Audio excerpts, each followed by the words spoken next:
and everybody. It is I, Sir Robyn the Brave, and my trusty companion, Quaffle. Today we are going to bless Mrs. Robyn by helping her make supper. She is out at the barbecue cooking the chicken, and she said we can make the salad. So here we go. Salad. What do we do? Right. Lettuce. Okay, let's put some lettuce in there. Great, lettuce. Put some lettuce in the bowl. Now we need onions. Let's see. We need to chop the onions first. How are we going to do that? A sword? Goodness me, no, don't you know swords are sharp? I could cut myself. I know what to do. I saw it on Karate Kid. Hi-ya! I'm surprised that worked. Oh, brother.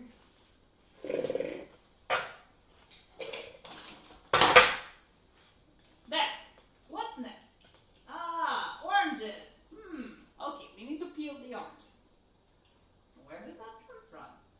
Okay, let's see. How do we do this? Peel. This is not working. I know. I will do it just like I did with the onion. Ready? Hi-ya! Oops. Okay. I guess we'll put this into the salad.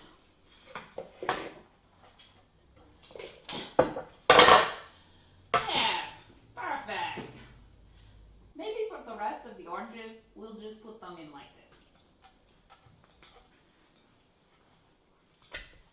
There. Okay, let's add some more vegetables. How about people?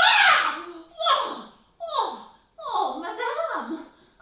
Who are you? Where did you come from? Oh, my name is Petunia. I came from the farm. The farm? That's very far away. How did you do that? Oh, you know, I used a compass and a map. Pigs are very smart, even smarter than dogs. You should consider putting pea pods into your salad. They are nutritious and very tasty. They're even in the Bible. Where? In Luke chapter 15, the story of the lost son. Oh, I know that story. Hey, let's tell it to the children. Oh, Quaffle says he's going to run to the garden to pick some vegetables and pea pods. Because dogs are very smart. And good at gardening. Yes, Quaffle, we know you're smart. All right, bye. Let's see. The story of the lost son. Well, this is a parable, a story that Jesus told. A parable is a story used to teach a lesson. Right, so Jesus told the people this parable. Once there was a man who had 2 sons. One day, the younger son said to his father, "Father, give me my share of the estate." Which was a very hurtful thing to demand. But the father did as he was asked and divided up all his property between his sons. Then, taking all he had, the younger son set off to a distant country. Doesn't sound like he was ever planning on coming back. No. Once he got there, the son squandered all his money in wild living. Well, that means he spent all the money on whatever he wanted and didn't save any of it. Yeah, and then there was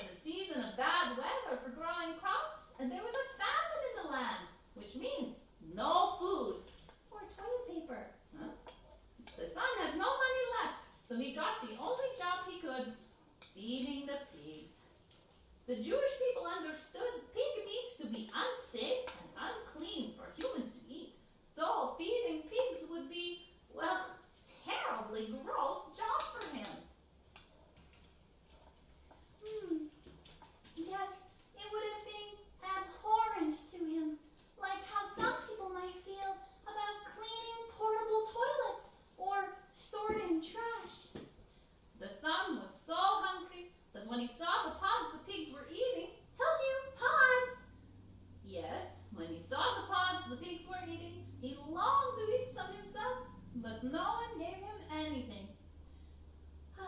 Poor foolish man. Finally, he came to his senses. Even my father's slaves live better than this. I will go back to my father and ask to become a slave. What will I say to him? I need to practice my speech. He must have been very scared to go home. Probably thought his father was going to be really mad at him. Yeah. So the son traveled home. While he was still a long way off, the father saw him. I think he must have been waiting and watching for him. I think so too. His father saw him and was filled with compassion. He ran to his son, threw his arms around him and kissed him. Mwah! My son! You're silly. The son started his speech. Oh, Father, I have sinned against heaven and against you. I am no longer worthy to be called your son. Oh. But the father called to his servants, quick, quick, bring the best clothes and put them on him. Put a ring on his finger and sandals on his feet. Let's have a feast. Bring the best meat, save for very special occasions. My son was lost, and now he is found. Oh, mummies and daddies love their children.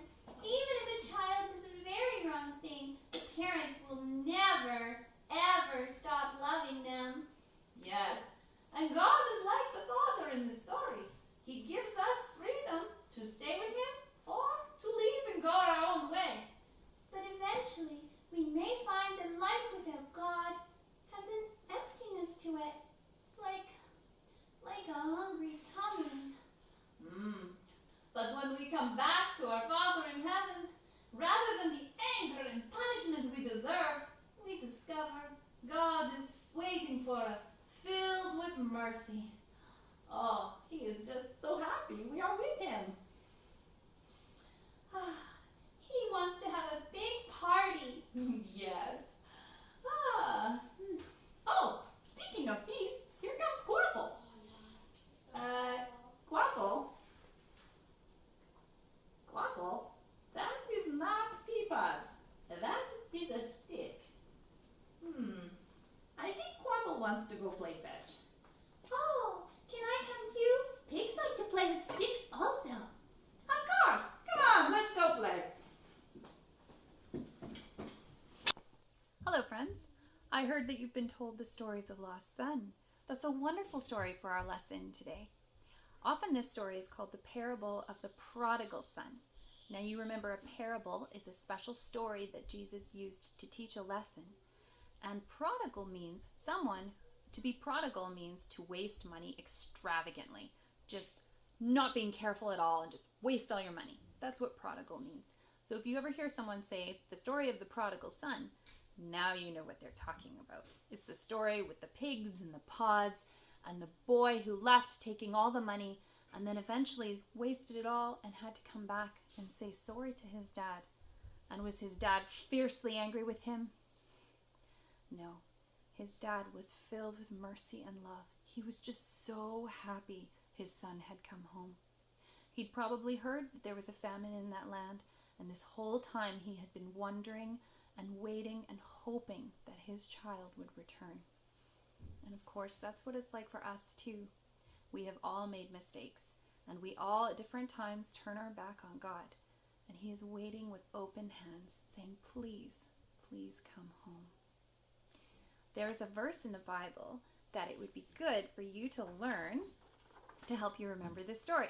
This is verse from the Psalms, so prayer songs, Psalm 86, verse 5. You, Lord, are forgiving and good, abounding in love to all who call to you. So something you could do to remember this story is you could print up or write out this verse on a piece of paper, like this one. Then if you want to, you could decorate it with markers or crayons to make it really fancy.